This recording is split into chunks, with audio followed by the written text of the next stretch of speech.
Welcome to the SpartanNash First Quarter 2024 Earnings Conference Call. At this time, all participants are in a listen-only mode. Later, we will conduct a question-and-answer session. I would like to now turn the call over to Doug Cooper from Rose & Company, who is assisting while Kaylee Campbell, SpartanNash Head of Investor Relations, is out on maternity leave. Doug?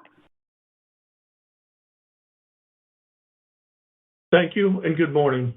On the call today from the company is President and Chief Executive Officer Tony Sarsam and Executive Vice President and Chief Financial Officer Jason Monaco.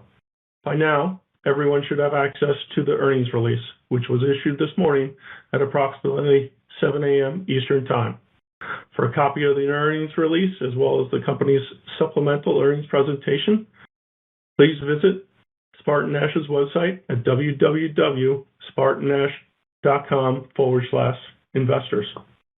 This call is being recorded, and a replay will be available on the company's website.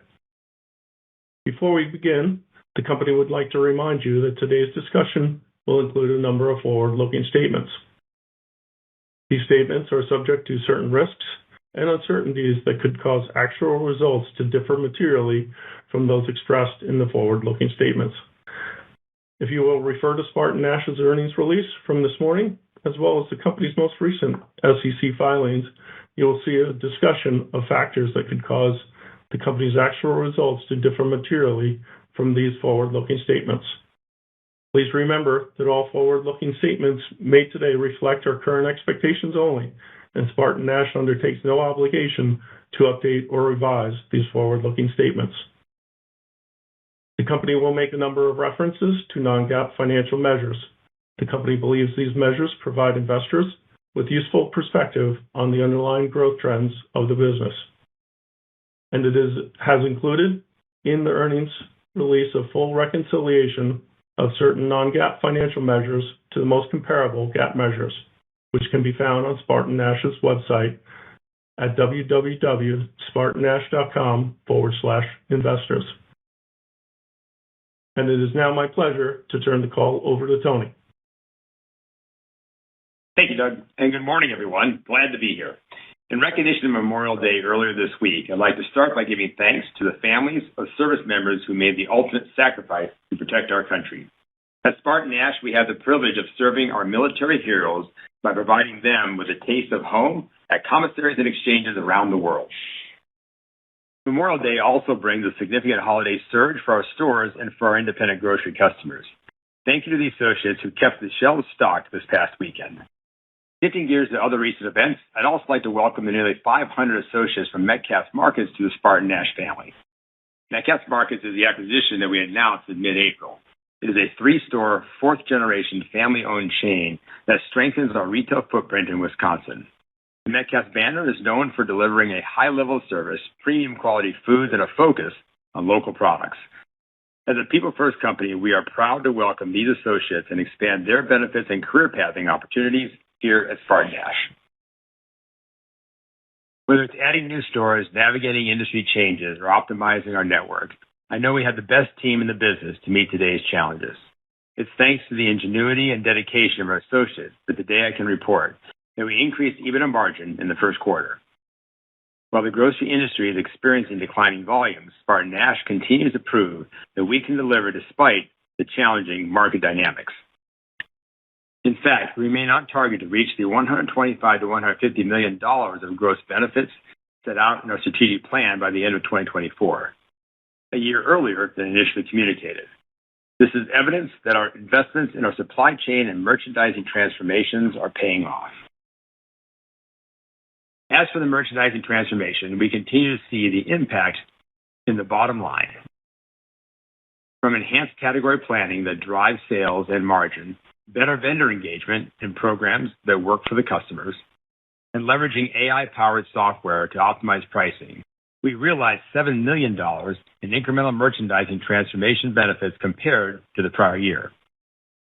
We're creating a compelling offer at the shelves within our retail stores and with our wholesale customers, using loyalty and analytics to curate assortment that truly connects with communities.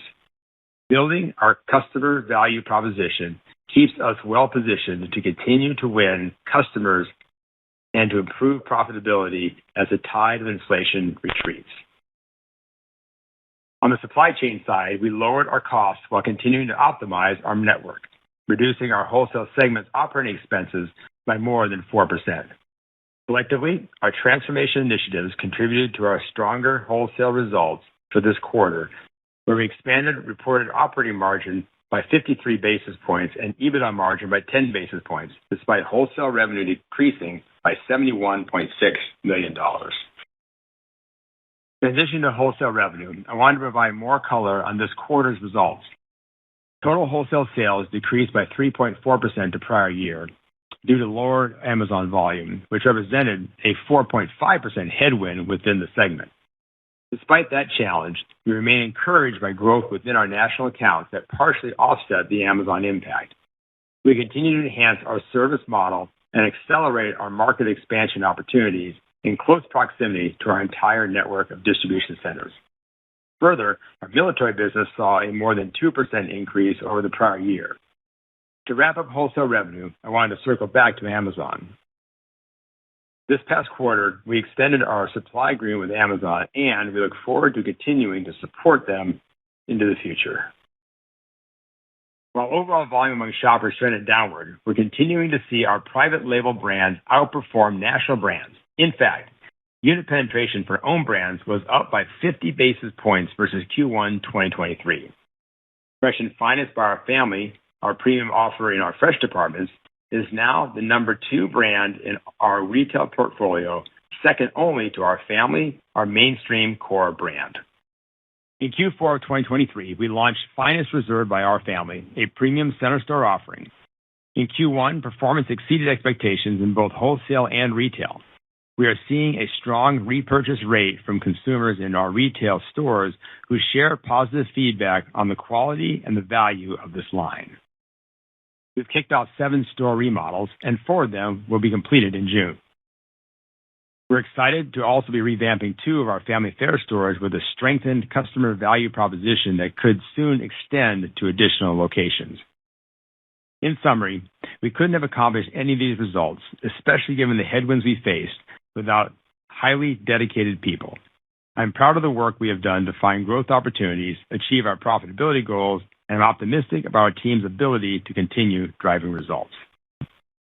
All right, I'll now turn the call over to Jason, who will walk you through the quarterly financials in greater detail.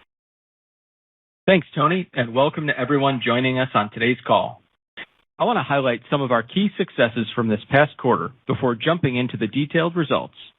These highlights include 1, expanding net margin by 7 basis points. 2, expanding our adjusted EBITDA margin by 3 basis points. 3, generating more than $36 million of cash from operating activities. 4, returning nearly $11 million to shareholders through share repurchases and dividends. And 5, maintaining strong liquidity, giving us flexibility to support our long-term strategic plan that includes both organic and inorganic investments. Now, turning to our quarterly results. Net sales in the quarter decreased 3.5% to $2.81 billion versus first quarter 2023 sales of $2.91 billion. The decline versus the prior year period was due to decreased unit volume in the wholesale and retail segments, in line with changes in the market. Additionally, within our wholesale segment, we are continuing to lap higher Amazon volume from prior year. Gross profit for the first quarter was $440 million, or 15.7% of net sales, compared to $447 million, or 15.4% of net sales in the prior year's first quarter. Our gross profit dollars were down slightly due to the lower volume I mentioned, while the rate increase was driven by reduced LIFO expense and benefits realized from the merchandising transformation initiative. The higher gross profit rate was partially offset by changes in customer mix within our wholesale segment and reduced inflation-related price change benefits in the current year. As a percent of sales, our reported operating expenses increased 7 basis points from prior year. The increase in selling, general, and administrative expenses as a rate of sales was driven by investments in the first half of the year as we continue to build on our transformational initiatives, which I'll expand on more later. Higher depreciation and amortization expense and increased restructuring and asset impairment charges also led to higher SG&A expenses in the current quarter. These increases were, however, largely offset by benefits realized from both the merchandising transformation and recent go-to-market strategy initiatives and lower incentive compensation. Interest expense increased $1.9 million compared to the prior year quarter to $13.5 million. Consolidated net earnings increased by $1.6 million compared to the prior year quarter to $13 million, or 37 cents per diluted share, compared to 32 cents a year ago. On an adjusted basis, net earnings decreased $4.4 million compared to the prior year to $18.5 million, or 53 cents per diluted share, compared to 64 cents last year. Adjusted EBITDA decreased by $1.8 million compared to the prior year quarter to $74.9 million. However, we saw an expansion in adjusted EBITDA margin of 3 basis points, even while continuing to invest in our transformational initiatives. Now, turning to our segments. Net sales in wholesale decreased $72 million, or 3.4%, to $2 billion, compared to the prior year quarter. While the Amazon business reduced segment sales by 4.5%, we are excited by the growth we're driving in other national accounts and the military. Wholesale adjusted EBITDA was $57.6 million, slightly ahead of last year's $57.5 million. The improved results were driven by benefits from the merchandising transformation initiative, savings from changes in our go-to-market strategy, and lower incentive compensation, which more than offset the sales declines. Wholesale reported first quarter operating earnings were $36 million, compared to $26.3 million in the prior year's first quarter, which, in addition to the drivers mentioned earlier, also benefited from lower LIFO expense of $7.2 million. Now, moving to the retail segment. Sales came in at $792 million for the quarter, compared to $822 million in the first quarter of 2023, a decline of 3.6%. Our comparable store sales declined 2.5% for the first quarter. Similar to the last few quarters, we're continuing to cycle higher EBT benefits from the prior year period, which adversely impacted same-store sales by approximately 1.9% this quarter. We're pleased that growth held firm despite EBT and other market challenges. In addition, our fuel sales were down $5.3 million, or 10%, compared to the prior year quarter. Retail adjusted EBITDA was $17.3 million, compared to $19.3 million in the prior year's quarter. The decrease compared to the prior year was due to both lower volume and increased investments in the first half of the year related to transformational initiatives. Retail reported a GAAP operating loss of $5.4 million to a loss of $2 million in the first quarter of 2023. As a reminder, the reported GAAP operating losses include restructuring and asset impairment charges in both the current and prior year. Turning to our balance sheet. Our leverage ratio of net long-term debt to adjusted EBITDA increased sequentially in the first quarter by 10 basis points to 2.4 times. And cash flows from operations in the quarter improved by $39.2 million compared to the prior year quarter. As reported in our earnings release, we reaffirmed our full-year adjusted EBITDA and adjusted EPS guidance based on our operating performance to date and our positive outlook from the benefits we continue to realize from our transformational initiatives. We still expect that our adjusted EBITDA will be in the range of $255 to $270 million, and we continue to expect adjusted EPS to be in the range of $1.85 to $2.10 per share. Circling back to the investments I mentioned earlier related to transformational initiatives, I wanted to provide you with a little more color about how they will impact the flow of our profitability this year. We're currently investing in the next phases of our transformational journey, which focus on optimizing our non-product procurement processes and reducing product waste within both our distribution centers and retail stores. While this will require investments during the second quarter, we expect these initiatives will deliver benefits by the end of the year. Shifting to our sales guidance. Earlier today, we slightly lowered our full-year net sales guidance range by $200 million to $9.5 to $9.7 billion. While this revision represents refreshed estimates based on our observations of the overall market, as well as our own business, including declines in Amazon, we are encouraged by the growth potential of the rest of our wholesale business. Moving to the bottom line, we remain confident in our ability to achieve our original profitability goals. And with that, I'd like to turn the call back over to Tony. Thank you, Jason. In addition to creating solutions, our associates are dedicated to serving. We're looking forward to an epic day of volunteering at our annual Helping Hands Day next month. In partnership with Convoy of Hope, our team here in Grand Rapids will be preparing boxes containing nearly 500,000 meals to help those affected by disasters. Some of our generous suppliers donated nearly $1 million worth of products to support our efforts. I want to thank them and the 700 volunteers who will be participating. Before we close, I'd like to take a moment to thank and congratulate our retiring board members, Bill Voss and General Pete Proctor. Throughout their years of service, they have provided valuable guidance and support to the company, including through the merger of Spartan Stores and Nash Finch in 2013. We appreciate their contributions to SpartanNash and wish them our very best in their future endeavors. And finally, I'm delighted to welcome our 106 college students who are interning at SpartanNash this summer. This year's intern class represents 40 universities from across the country. Our internship program is a key component of our people-first culture and our strategy to recruit and develop top talent. It's going to be a terrific summer. With that, I'd like to turn the call back over to the operator and open it up for your questions. Thank you, sir. Ladies and gentlemen, we will now begin the question and answer session. Should you have a question, please press star followed by the number 1 on your touchtone phone. You will hear a prompt that your hand has been raised. Should you wish to decline from the polling process, please press star followed by the number 2.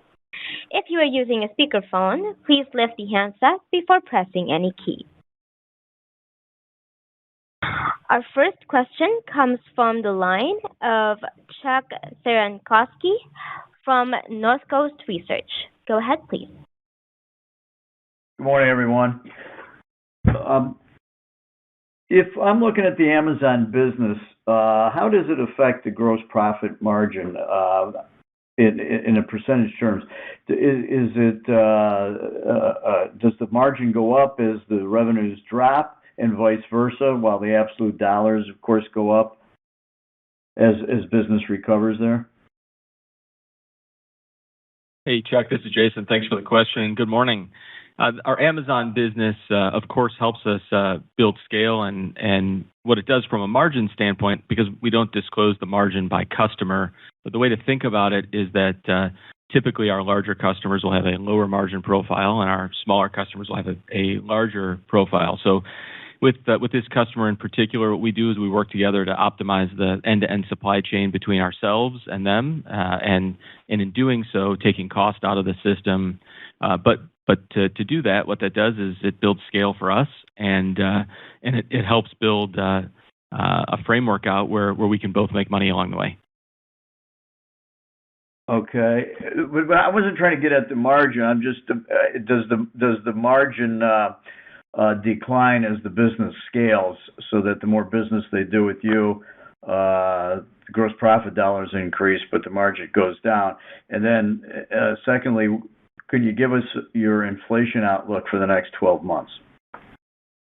Sure. So no, I guess to answer the first question, no, it's not scaled in that way from a margin standpoint as the business grows or shrinks. What we want to do is make sure we've got a sustainable business with all of our customers, whether they're big or small, and represents the cost of doing business with each of those customers. From an inflation standpoint, our outlook for the year reflects low single-digit inflation. It reflected that outlook when we set it a quarter ago, and nothing's changed on that front. We finished the first quarter, maybe for some perspective, with about 2% inflation in both our wholesale and retail businesses, and And notably, we've seen a much more muted view of inflation across the portfolio products that we carry, and that ramp down is coming in as about we expected. Thank you. Our next question comes from the line of Alex Slagle from Jefferies. Go ahead, please. Thanks. Good morning. Wanted to ask on the guidance and just sort of reconcile some things with the sales being tougher and that guidance coming down, but then reiterating the EBITDA and EPS. So is there some degree of upside you're seeing just from the cost-saving initiatives already, or are there external dynamics that make the profitability picture look a bit easier than you previously expected? Yeah, good morning. And maybe the way to characterize this is that we feel really good about the way that we're executing against our gross margin expansion programs. If you think about our long-term strategic plan, one of the real bedrock elements of that was operational excellence and delivering against that operational excellence, which drives both gross margin and operating expense improvements through our P&L. And what we're doing is really building on that momentum that we've achieved thus far. We've delivered our gross savings benefits, or expect to deliver our gross savings benefits a year early, recognizing that we've got headwinds in the marketplace, but we're kind of doubling down on that and investing further right now in indirect procurement and in waste because of the confidence we've built around executing thus far. So I wouldn't characterize it as it's easier than we thought, but rather that we're investing to continue driving performance in a space where we're building muscle organizationally, and we've had success delivering, and we expect to continue going forward. Okay. And on the $50 to $60 million in strategic margin enhancing initiatives, have you given out sort of what the split might look like between supply chain, merchandising, go-to-market? And I mean, it did seem like, you called out the merchandising initiatives in the press release and earlier just as a key profitability driver. And maybe, if you could comment on if there's like an acceleration there, just more significant magnitude of benefit, or is it really just falling in line with your initial plan? Sure. So we didn't give the splits, but maybe for some color, of the three programs, what we talked about was, maybe I'll break these down a little bit. The go-to-market, what we said a couple of quarters ago when we launched that program was that we expected a run rate of about $20 million of benefit by the end of 2023, and we've achieved that benefit, and that's part of the $50 to $60 million that you mentioned before. Of the remainder, it's probably a little more heavily weighted on merchandising transformation, just because we're earlier in that program.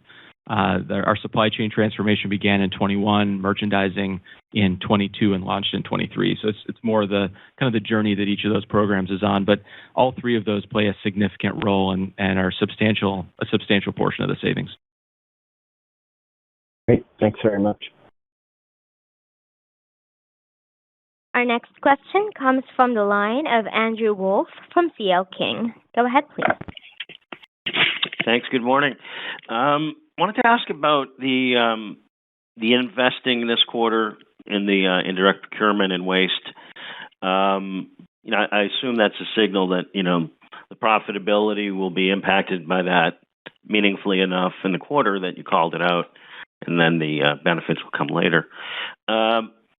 Just sort of wanted to reconfirm that, but also the question fundamentally is, are these the process of generating savings in indirect procurement, is it pretty much analogous to the same processes or similar enough to for sale procurement that it's highly visible, that whatever you got budgeted, and you feel that it's kind of the same process, just to the non-saleable side of the business? Thanks, Andrew. This is Tony. Yeah, you're correct about the investment and the split. We will be investing particularly in the first and second quarter of this year, and we'll have benefits that will be coming down in the second half of the year and into next year for investments in those programs you mentioned. And the indirect procurement, it's slightly different because it's a little different relationship in the things that we purchase and procure to run our business as opposed to the ongoing supplies and the COGS of the business. So it's a little bit different process. It doesn't involve the same merchant, right? Because it's a little bit different approach overall. And there's terrific opportunity for us to kind of think through that and look for those opportunities, both in that and the waste program. There's always opportunities to sharpen your saw on those components, and we're excited about the work we're doing there. So that'll be an ongoing process this year. But as I mentioned, big investment first half of the year, sort of benefits second half of the year. And is the indirect indirect procurement, is it more weighted towards retail, in disposables and things like that, or is it more weighted to maybe the wholesale side, which I think would be more like semi-heavy equipment, perhaps, or pallets or what have you? I mean, it roughly follows the splits of our business because these are things that we buy for the entire business, so it'll impact it roughly linearly. Got it. And could you just elaborate a little on waste reduction processes? It's a pretty wide swath. It could be anything from, less spoilage in retail and wholesale, or is it something, more? Is it a lot different than typical shrink reduction? Yeah, this process is mostly about the entirety of shrink, and it includes the entire supply chain. So looking at everything from original contact with how we buy through our supply chain into our retail stores and pulling a thread through all that. So it's a very comprehensive view, but it is largely about waste that occurs from shrink type of activities. Got it. That's helpful. Then on the vendor engagement, where $7 million of savings, but also I think you mentioned some pricing using AI software to help you be sharper on where you increase prices, I assume. Could you talk about where that is happening? Is that if it's if you're getting sharper on prices and it's not you're getting better with your elasticity estimates, let's say. Is that something you're doing more at the retail stores, or is that something for wholesale customers?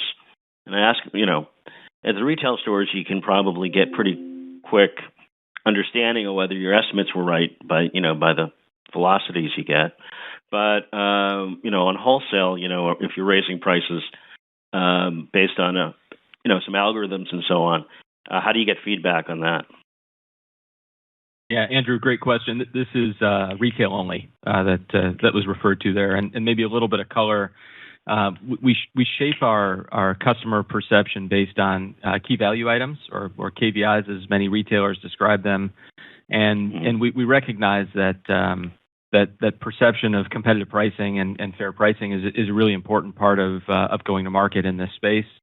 And we use it as a tool to develop our strategy. So from our standpoint, what we're doing is to kind of build a little more granularity. Is we take a look at the competition weekly. We understand what the market looks like, and we leverage things like you described, price elasticity, competitive understanding, and analytics to ensure that we're giving consumers the very best solution, and in a way that meets them where their pocketbook is and meets them where they are in the consumer journey. Okay, so I guess the flip side of my example of raising prices is you might lower prices where elasticity is quite strong, and that's good for the consumer, and perhaps good for the item or the category because the velocity would go up. Am I thinking about this right? Okay. Yeah, you should think about it more as an optimization, in that there may be instances where prices go up or down, but they reflect the market realities, the supply and demand on the back end, and what consumer demand looks like on each of those products. But we think about it from the standpoint of not just the micro, but the macro. And as we develop that strategy, we know that perception of competitive pricing is a really important driver in store choice and retail, and consumers are really looking for value in today's marketplace. And what we're looking to do is ensure that strategy meets kind of that thread runs top to bottom, both from being competitively priced strategically all the way through to executing it at the shelf, and to optimize the best price point for consumers to drive the right demand profile. Got it. Okay. Thank you. Our next question comes from the line of Ben Wood from BMO Capital Markets. Go ahead, please. Good morning. Thank you for taking our questions. I just wanted to touch more broadly. Can you talk us through how volume trended during the quarter or maybe quarter to date, and then what you're seeing on the promotional and competitive environment? Seems like major grocers and major customers are announcing price investments. So any change to what you're seeing there, and any impact to your outlook for the rest of the year? Yeah. Good morning, Ben. Great question, and maybe we want to shed a little light on some of the dynamics within the quarter that were at play here. When you think about the comp situation, comps finished the quarter they were down about 2.5%. We've talked in the past about the wind down of EBT, the SNAP programs, that had an adverse impact of 1.9% on our comps. And I think we've talked before about the timing, particularly in Michigan, with the unwind of what were pretty heavy SNAP benefits that ended in March of 2023. So we've been lapping that. So from an intra-quarter phasing standpoint, as SNAP benefit lapping ended in March, we saw an improvement in comps as we kind of exited the quarter. Now, the other overlay here is weather, and I probably don't need to remind you all. Our stores are in the Upper Midwest. We live in the snow belt, but this winter didn't have the same snowfall that we've had in the past. In fact, we had quite a dry and relatively warm winter, and snowfall drives retail revenue in our business. So, roughly speaking, it's not perfectly scientific, but roughly speaking, the impact of weather this quarter was probably about a 1 point, maybe a little more than 1 point drag on our comp. So you kind of have you've got the EBT drag of 1.9 and the snow of 1. And the reason I share that is that gives a little bit of color on the phasing within the quarter, and when you're trying to get to what the steady state comp looks like.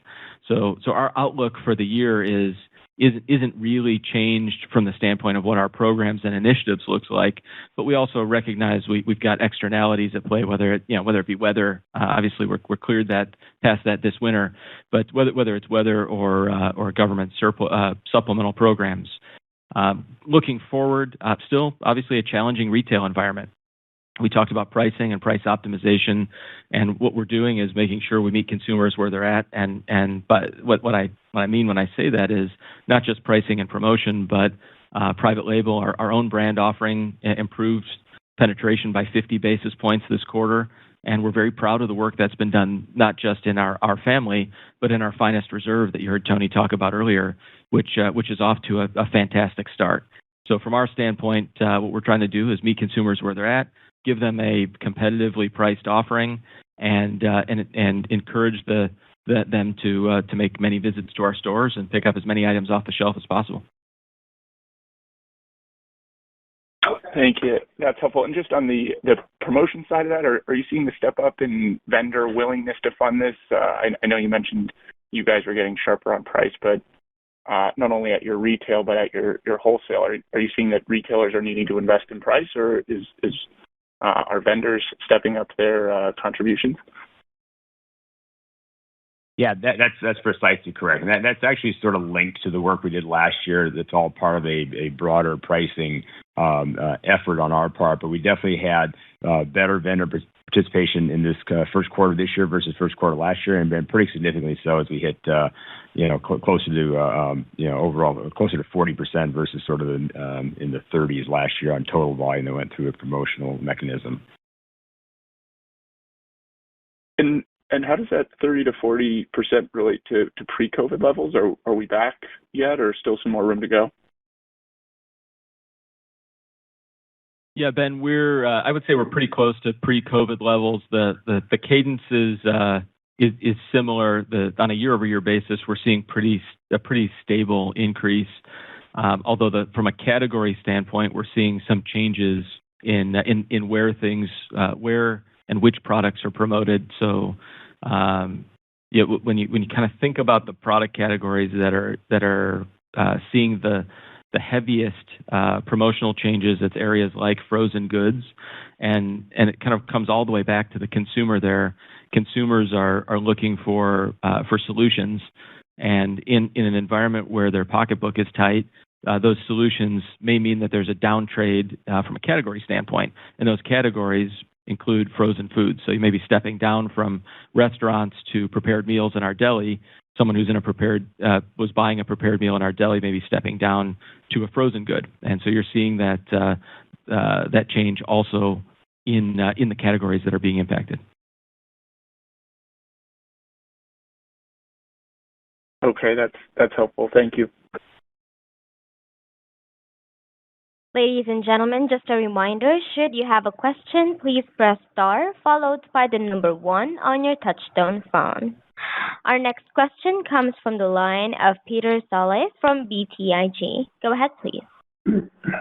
Hey, great. Thanks. I appreciate the color that you guys gave on the retail breakdown with weather and EBT, but can you give us a little bit more color on what you're seeing out of the pharmacy? Was there a benefit in the pharmacy from the GLP-1s? I think you guys had provided that in past quarters. Just wondering if you could give us a little bit more color on that. Yeah, Pete, it was a tailwind of just under 1%. And so GLP-1s continue to be strong, not quite as strong as what we saw last year, but the tailwind continues, a little less of an impact than the headwind from weather. Understood. And is there anything we can glean in terms of the how those customers are performing or what they're buying within your stores? Anything to read across there? These customers that are actually buying these medications and their basket of goods. I don't think we have thorough data on that, Pete. Sorry, but we are seeing, again, as Jason mentioned, the tailwind on that, it is, as you know, it's not a great margin story for our pharmacy overall, but it's providing that revenue lift still. Understood. And then just lastly on the Amazon business, which I think you mentioned was down 4.5% this quarter. Is there any thoughts on how we should think about that for the balance of this year? Is that kind of a good run rate, or do you feel like that is kind of the bottom? Should we start to see an improvement on a percentage basis? Just any help on modeling that out would be helpful. Thanks. Yeah, and just to be clear, Amazon was down and caused a drag to our entire wholesale business of 4.5%. They were down by quite a bit more than that, more in the 40-ish% range. We'll see sort of negative overlaps for the duration of this year.